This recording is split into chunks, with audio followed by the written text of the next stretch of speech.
welcome back to Terrible at Fishing.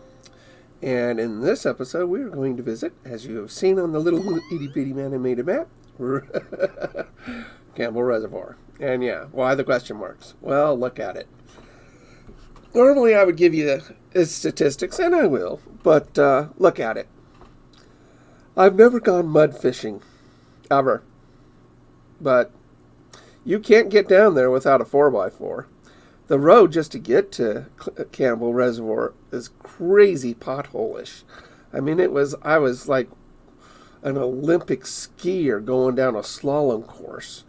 And when we got there, you could see we had to back up with our big trucks to over rocks and stuff like that. I had it in 4x4 mode, just so it just made it a little easier to climb over. Then when we got out onto the water, it was all muddy underneath, and it took a lot of laps for me to find even anything close to 3 feet deep. I'm pretty sure the fish that jumped out of the water when I was paddling is because I hit him in the head with my kayak. I had a buddy with me, a subscriber, so thank you, Sean.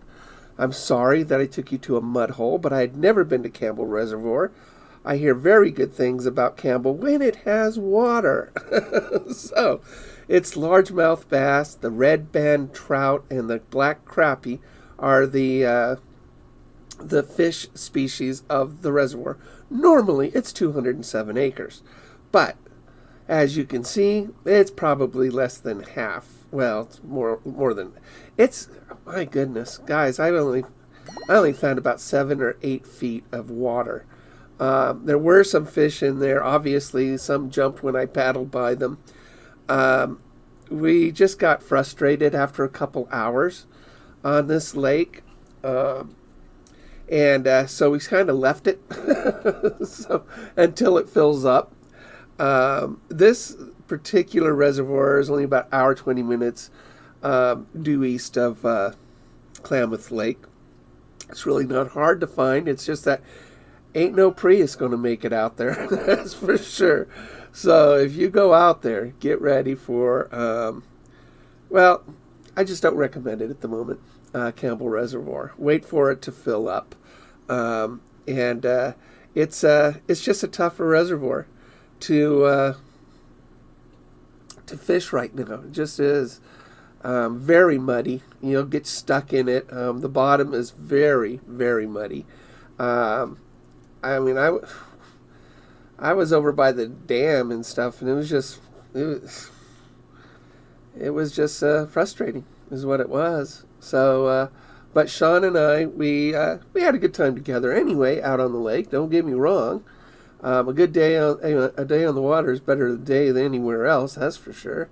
So, I was trying to, I thought maybe I'd try some jigs and do some topwater because, hey, the fish were already on topwater anyway. So it was, the water temperature actually warmed up.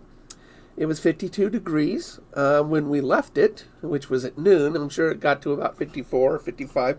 So to be honest, if you want to brave it, you probably can get some largemouth bass in the afternoon there, but I would only go out there if you're a really good driver, if you've got a 4x4 or something with high clearance, some kind of vehicle with high clearance, because you're not going to get out there without high clearance unless you want to carry your kayak or do some shore fishing, which I don't recommend because, to be honest, you throw that line out to the lake, you're only going to hit about a 1 foot, 2 feet of water.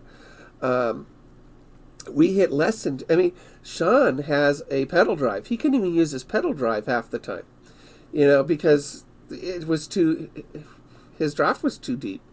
So, after we left here, we drove to Gerber, which is a different lake, but it has water. I thought it had roads between here and there, but I turned left at Bly, where it said Gerber, 18 miles. I'd never taken that road, so we took it. It was a forest road, and we went through it was all dirt, and more of a back, woodsy trail. and I went through some snow, mud, dips, and me, I kind of had a little fun. I did a little power sliding around corners and stuff. So 18 miles was quite a long time. But once we got to Gerber, I'll put another video up about the Gerber. And Sean and I, we had a good time. I really appreciated it. I look forward to fishing with Sean again. And anybody else that subscribes to the channel, please hit subscribe and like, and I'd be happy to go out fishing with you guys. So I'll try not to take you to a mud hole, but I had never done mud hole fishing before, so that was a first time at Campbell, and first time mud hole fishing. So anyway, thank you for tuning in. Thank you for watching this episode. We really appreciate this, my family and I. So just click in the lower right, hit subscribe, and I will see you guys out on the water and not the mud. Take care, everybody.